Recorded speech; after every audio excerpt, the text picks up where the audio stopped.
it's not always a good idea to sell your house. And in this video, I'm explaining to you why it may not be a good time to sell your house. And that time frame is, and I put a little asterisk here, 1 to 2, maybe 3 years of owning your house. And I'm going to explain why in detail. And also at the bottom, every market is different. So understand your market and then compare what I'm about to say to your market. All right, let's begin. So the first topic is interest. Now, what does that mean? So you pay more in interest early on in the loan, meaning you're not putting as much money towards the principal, which also means you have less equity right away because you're paying so much in interest, okay? And if you sell right away, and we're gonna couple all this together, there's a good chance you might be under loan, meaning you have to pay more money in closing to split that difference. If you owe more on your mortgage than what you can sell it for, you may have to come out of pocket to cover that difference, okay? So now we understand that there's interest, a lot that you're paying right away on your mortgage payment, meaning you're not putting as much towards your principal. Now, commission. When you go to list your house, if you use a realtor, you're more than likely going to see 6% commission for the buyer side and the seller side, 3 and 3, 6 in total. And if you use commission plus coupled with, you're paying a lot of interest right away, not putting as much towards the principal, there's a very strong chance that you might be under. All right. And if you go for sale by owner route thinking, you know what, I don't want to pay the commission to an agent, I'll just sell by myself to try to, help make sure I'm not under on my mortgage. Well, the national average for going for sale by owner is you lose about 20% of what you would make with the realtor. Of course, every market, every scenario is different, but that's just the numbers, okay? And maybe you have to go for sale by owner. Maybe that's the only option you have. And maybe you find that perfect buyer that has an agent that represents them and boom, perfect. But the national average is you lose 20% by going for sale by owner. So just think about that before you decide to go the for sale by owner route if you need to. Next is appreciation, okay? So now we understand interest. Now we understand the commission that we have to pay if we want to sell our house, and also some more closing costs I didn't really talk about. Now appreciation. The national average for appreciation on the house every single year is 2% to 3%. Now start doing the math here. It might take a couple of years just to offset the realtor fees alone. Just the realtor fees. So let's just say it's 6% realtor fees that are going to pay to sell your house.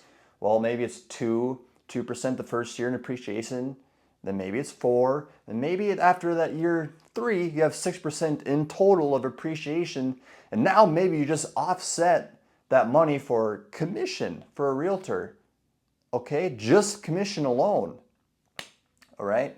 And, let's just say also you put some money into the house that don't really add the value to the market value of the house.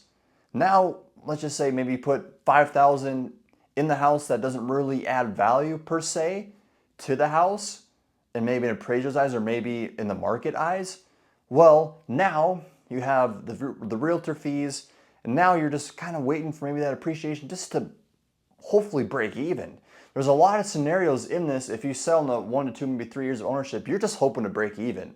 That's a W. It's just breaking even, okay? So now we understand the interest, and you're putting a lot of money towards interest right away, not as much as in the principal.